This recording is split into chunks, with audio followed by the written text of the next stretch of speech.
Survival Consortium. It was, without any exaggeration whatsoever, the single most respected institution in the known universe. 412 species had passed through its doors.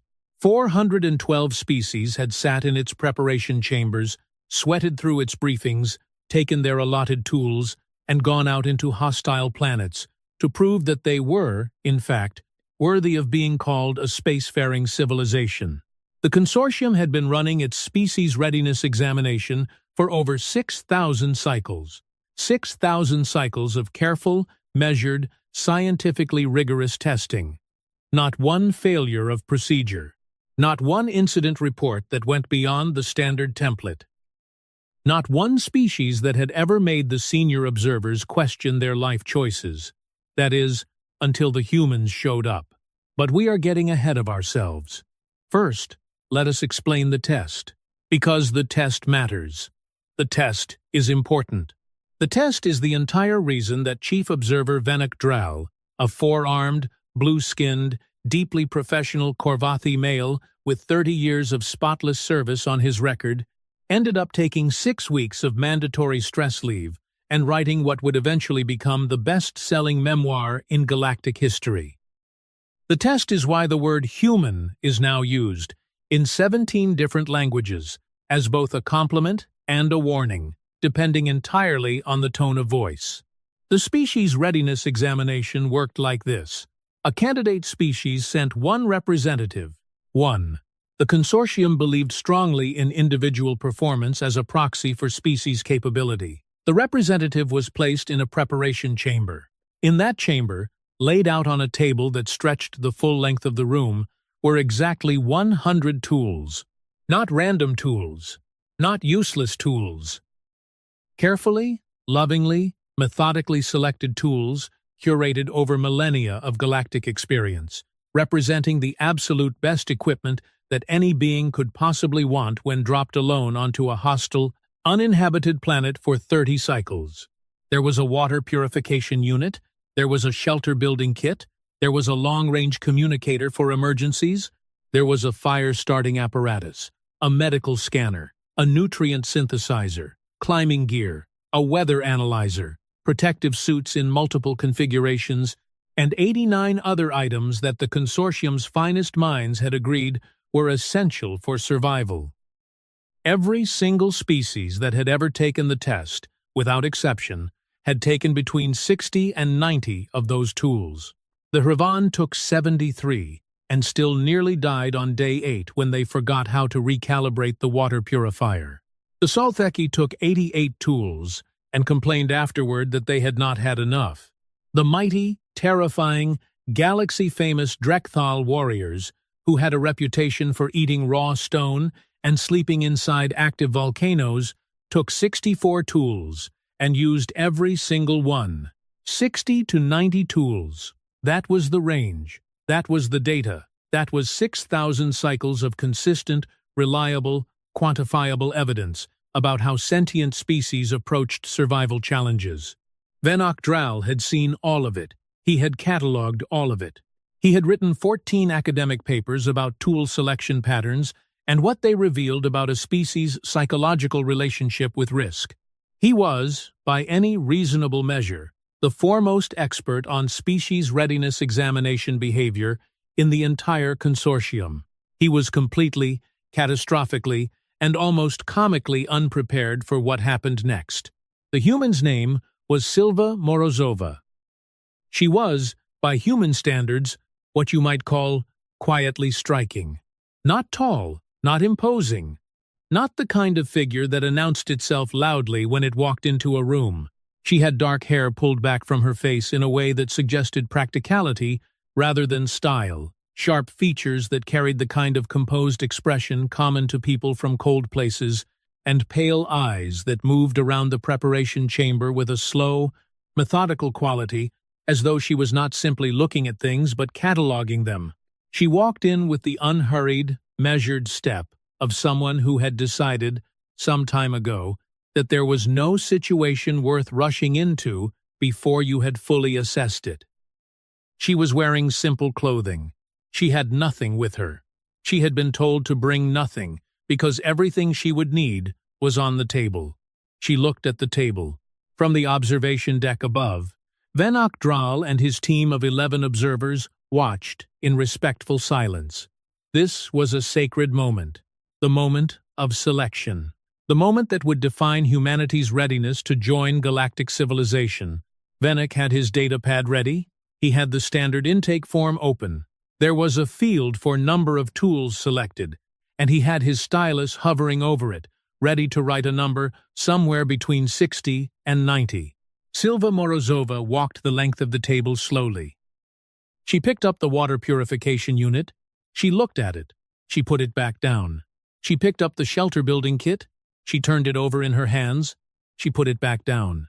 She picked up the nutrient synthesizer. She pressed a button on it. It beeped.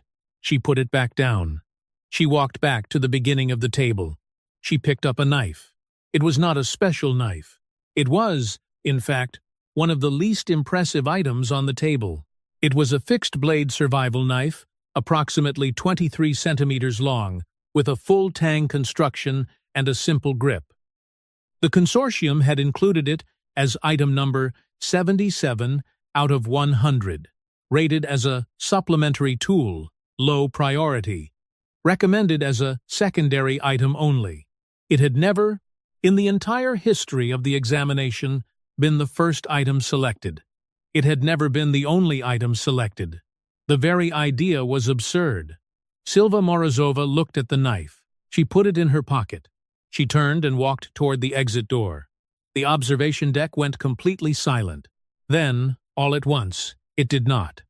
"She is still choosing," said observer Pel Hassan, a young Korvathi female on her first assignment. Her voice had that specific quality of someone who was saying something out loud, mainly to stop themselves from screaming. "She has chosen," said Venok Dral very quietly. "She cannot have chosen. She has walked to the door. Perhaps she is going to come back.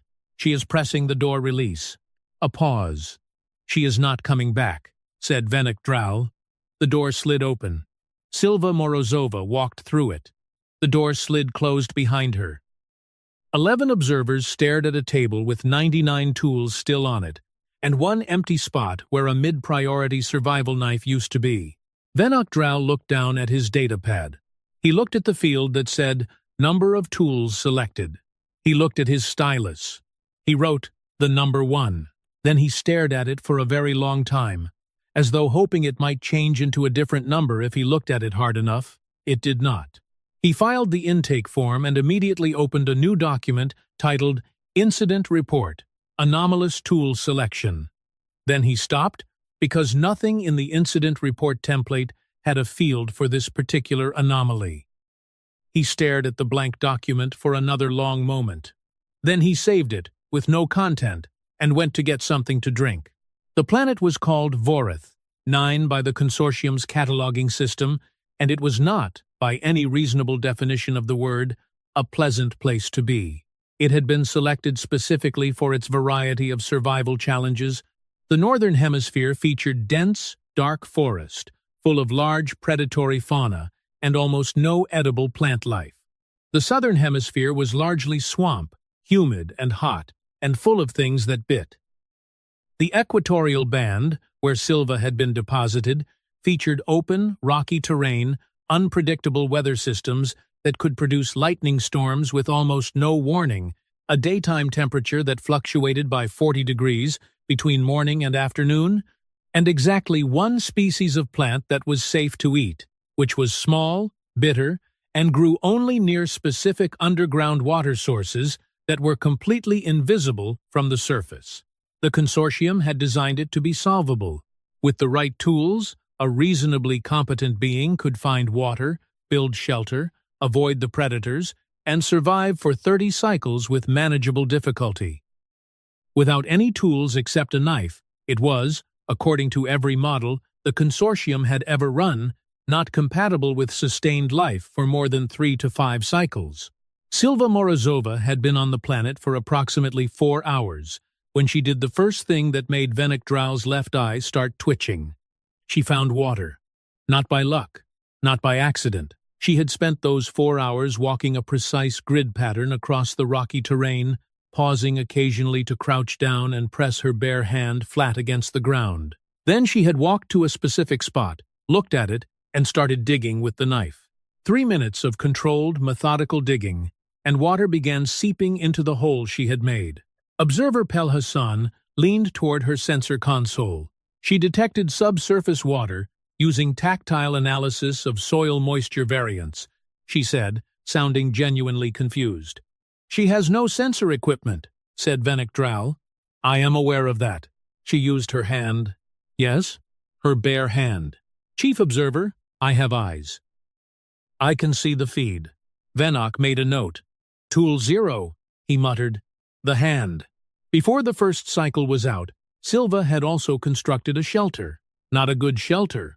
By any standards the consortium would have recognized as legitimate construction. She had used rocks and branches and what appeared to be woven strips of something she had cut from a bush. And the result looked, from the observation feed, like something a large animal had partially eaten and then abandoned. It was, however, structurally sound. The storm that rolled through that evening, the kind of lightning storm that Vorath 9 was famous for, with horizontal rain and winds that would have scattered a standard consortium shelter kit if it had not been properly anchored, rolled over Silva Morozova's pile of rocks and sticks and did absolutely nothing to it. She slept inside it, dry, while the storm raged. Venik Dral wrote 4 more incident reports that night. Then he deleted all of them, because none of the templates fit. Then he went to bed, lay awake for 2 hours, got up, went back to the observation deck, and watched the feed in silence until morning. By day 3, the consortium's behavioral analysis team had been called in. The team consisted of 3 specialists, and the most important among them was a small, nervous, perpetually worried alien named Ques Pilaroth. Ques was a Threnish, which meant he was about 4 feet tall, had 4 eyes that moved independently of each other, and possessed the specific gift of being able to read behavioral patterns in other species with an accuracy that bordered on supernatural. He had spent his entire academic career studying pre-contact civilizations, which meant he had spent a lot of time thinking about what species did before they had access to galactic technology. He had never, personally, expected that knowledge to become immediately and urgently relevant. Ques watched the observation feeds from day 2 onward, with the expression of a being who had been handed information that contradicted something he had believed very firmly, and was in the process of deciding whether to update his beliefs, or simply cease to function. "The knife," said Venik Dral, on day 4, gesturing at the feed where Silva was using it to do something that appeared to involve shaping wood into a specific pointed form. "What is she making?" "A spear," said Ques, very quietly. "A spear?" "Yes. She has turned one knife into a spear. Technically, she has turned the knife, 2 branches, and some fibrous plant material into a spear. The knife is now functioning as a blade tip, lashed to the shaft with cordage she processed from that bush she stripped on day 1. Ques paused. "It is a good spear. She made a tool from a tool." "Yes, without any manufacturing equipment." "Chief Observer, I need to tell you something about humans," said Ques. He pulled up his own datapad, on which he had apparently been writing notes at a considerable pace since his arrival. "I have been reviewing the pre-contact cultural records that the consortium collected during initial observation of the human species, before they developed technology, before industry, before complex civilization, before agriculture even. And they did this," said Ques simply, gesturing at the feed, "for 200,000 years. They walked around their planet with nothing, and they survived everywhere, every environment, every climate, desert, Arctic, jungle, mountain, no fur, no claws, no natural armor, no echolocation, no venom, no exceptional speed, nothing that any other species would identify as a survival trait." The room was quiet. "Then what did they have?" asked Pelhassan. Quess looked at her with all four eyes. "Stubbornness," he said, "and tools. Very, very simple tools, that they made more complex tools from, and then more complex tools from those, until eventually they had everything. They have been doing exactly what she is doing right now for longer than most species in this room have had written language." Everyone on the observation deck looked at the feed. On the feed, Silva Morozova was testing the balance of her new spear by throwing it at a rock, watching where it hit, adjusting the binding on the blade tip slightly, and throwing it again. She did this 11 times. Each throw was more accurate than the last. By day 6, she had also fashioned a fire-starting kit from materials available on the surface, a carrying system from the same bush fiber cordage she seemed to get considerable use from, and what appeared to be a crude but functional compass based on a magnetized sliver of the knife's blade that she had carefully separated and floated on a leaf in a pool of water. She magnetized it by striking it against another rock in a specific direction, repeatedly, for about 20 minutes. "She knows the planet's magnetic orientation?" said Venok Dral. "She felt it," said Quess. "Humans have a mild sensitivity to magnetic fields. Most of them do not know this consciously. She appears to know it consciously." "How?" "I have no idea. I suspect someone told her, at some point, and she remembered."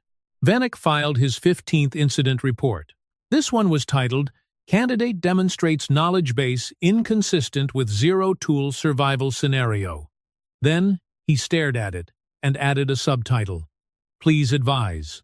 Nobody advised him. The senior counsel was too busy having an emergency meeting about whether the test needed to be redesigned, a meeting that had started on day 4 and was still ongoing by day 9, with no clear end in sight. On day 14, the apex predator found Silva Morozova, the Vorath stalker, as the consortium's biologists had named it, was the single most dangerous animal on Vorath, 9. It massed approximately 600 kilograms. It had 4 legs, designed for silent movement over rocky terrain, a sensory system that could detect heat signatures at distances of up to half a kilometer, and a jaw structure capable of exerting pressure measured in the high thousands of newtons. No consortium examination candidate had ever encountered one directly. The standard protocol, embedded in the shelter building kit, the weather analyzer, and the perimeter alarm system that every candidate was expected to take, was to detect the animal at range and avoid it entirely. Silva Morozova had none of those systems.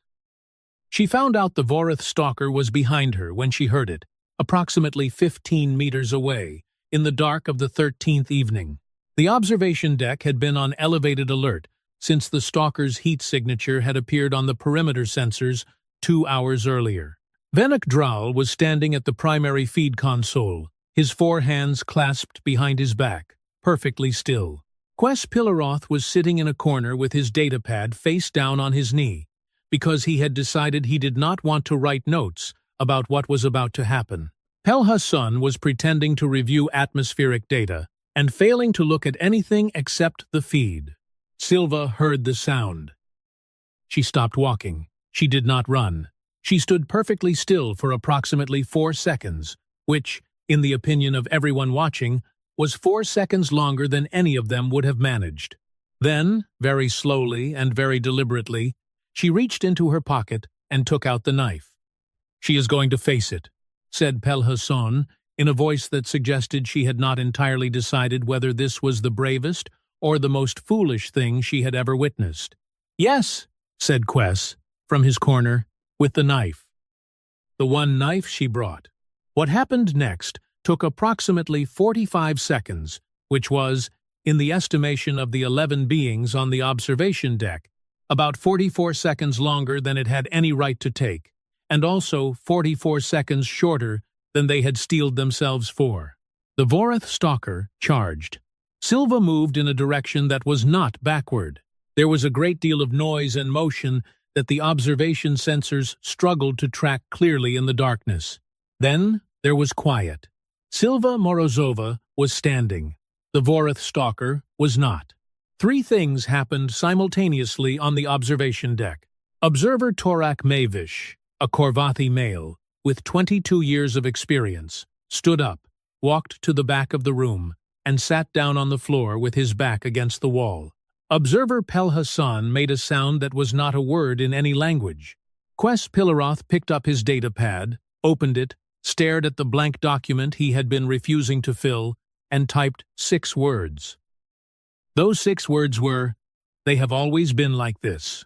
Venok Dral did not move for a full minute. Then he opened a new communication channel to the Senior Council's emergency meeting, which was still in progress, and said, simply and without preamble, "You need to watch the Night Cycle 14 feed before you make any decisions about redesigning the test." He closed the channel without waiting for a response. Silva spent the next hour calmly processing the animal she had just killed. She took what she could use. She left the rest. She went back to her shelter, sharpened the knife on a flat rock with the focused, unhurried attention of a craftsman performing routine maintenance, and went to sleep. Observer Torak Mavish requested psychological leave the following morning. 2 senior council members submitted the same request 40 minutes after watching the Night Cycle 14 feed. The requests were approved immediately and without question. The 30th cycle ended at precisely the 14th hour by standard consortium time. At the 13th hour, the observation deck was fuller than it had been at any point during the examination. Word had spread. It always did. The consortium was a large institution with a lot of employees, and absolutely no culture of keeping remarkable things quiet, and the human woman who took 1 knife had been remarkable from hour 1. By day 15, there were beings watching the archived feeds from other stations. By day 20, the Senior Council had quietly and without announcement begun attending observation sessions. By day 28, there was a formal request from the Galactic Academic Institute to access the complete recorded data, which Venok had approved with a numb efficiency that suggested he had long since stopped being surprised by anything. Silva Morozova on day 30 looked, cosmetically, different from Silva Morozova on day 1. Her dark hair had come loose from its practical arrangement and had decided, much like the situation around it, to do whatever it wanted. Her clothing was patched in multiple places with materials from the planet. She had a collection of minor cuts and bruises that the consortium's medical observers had catalogued and assessed as entirely survivable.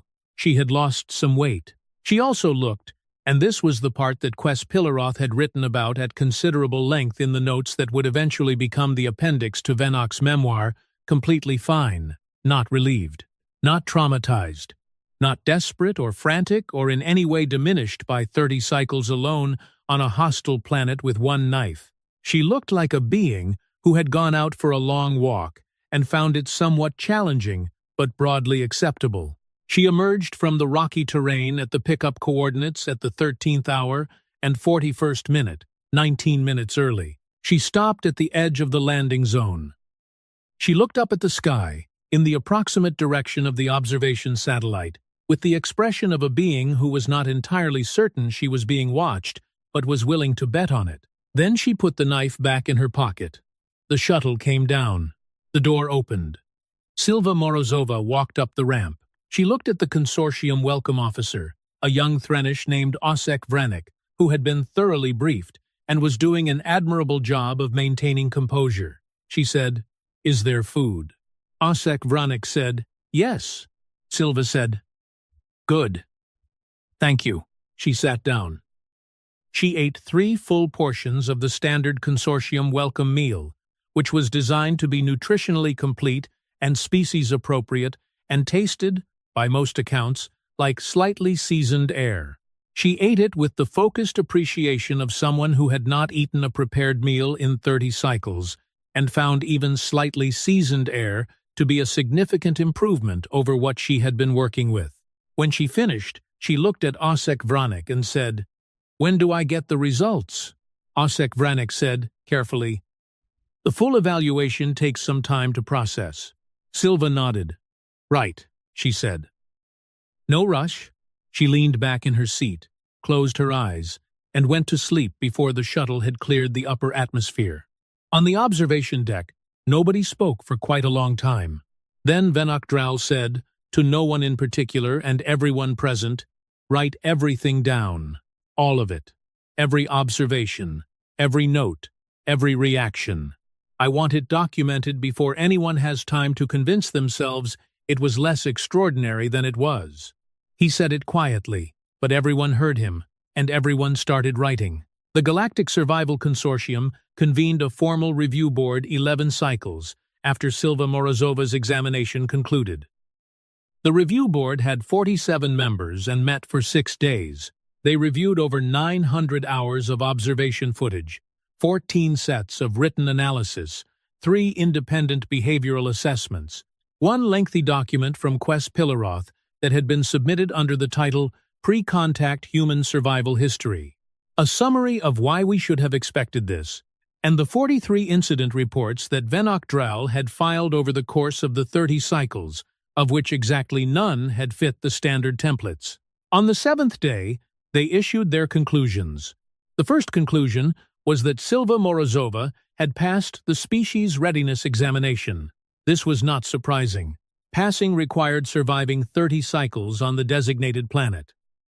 She had survived 30 cycles. She had technically complied with every rule. She had taken one of the available tools.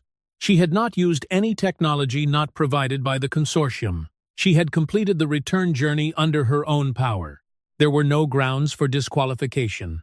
The review board had spent some time looking for grounds, not because they wanted to disqualify her, but because the alternative required them to update a very large number of systems and policies. And institutions of 6,000 cycles do not love updating very large numbers of systems and policies. They found no grounds. The second conclusion was that the species readiness examination required immediate and comprehensive revision. Specifically, the tool selection system needed to be rethought. Not because one tool was too few, the problem was more fundamental. The consortium's entire model of survival readiness was built on the assumption that tools were a species' primary survival resource.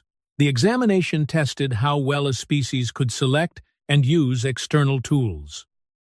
It did not, and had never needed to, account for the possibility that a species might have internalized the concept of tool use so thoroughly over so many hundreds of thousands of years that they could effectively manufacture their own toolkit from raw environmental materials. The consortium did not have a rating for that. They needed one. The third conclusion was the one that generated the most discussion, the most disagreement, and ultimately the most paperwork. It was the recommendation to create a new classification tier for humanity in the consortium's species threat and capacity registry. The existing tiers ran from Category 1, covering species with limited technological capability and low environmental adaptability, through Category 7, which was reserved for species that possessed both advanced technology and significant biological advantages, such as the Drekthal, with their stone-eating and volcano-sleeping habits, 7 tiers, 412 species distributed across them. A system that had worked, without modification, for 6,000 cycles.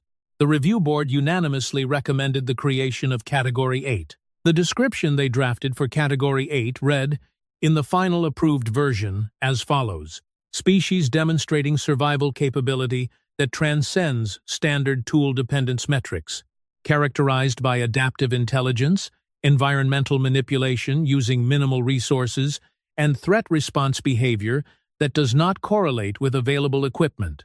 Caution level, elevated. Recommended approach, cooperation. Only one species was listed under Category 8. In the consortium's offices on 17 different stations, the notation next to the word human changed from its previous classification to the new one.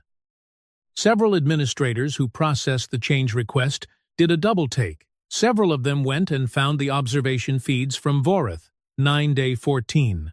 Several of them, after watching day 14, understood the classification completely. Venok Dral, for his part, took his 6 weeks of stress leave and spent them writing. The memoir was titled simply one tool. It was not, initially, intended for wide publication. He had written it as a personal processing exercise, the way some beings write in journals or talk to therapists. But Pel Hassan read a draft and told him, in the directest terms she had used in their entire working relationship, that he had no right to keep it to himself. He submitted it to the Galactic Academic Press on the last day of his leave. It was published 6 cycles later. It sold 4 million copies in the first cycle of release. The second printing had a foreword by Ques Pilaroth, which read, in its entirety, "I told them. They did not believe me until they saw it. Now they believe me." The knife itself was retrieved from Silva Morozova by a very polite consortium acquisitions officer, who explained that the examination required all tools to be returned for cataloging. Silva handed it over without complaint. She asked if she could get it back after cataloging. The acquisitions officer said he would put in the request. The request was, ultimately, not honored. The knife went to the Galactic Survival Consortium's Museum of Examination History, which was housed on the consortium's primary station and attracted approximately 12,000 visitors per cycle. It was given its own case, in a room that had previously held the Drekthal candidates' tool selection display, which featured 64 items in a very impressive arrangement. The new case was significantly smaller. It held 1 item.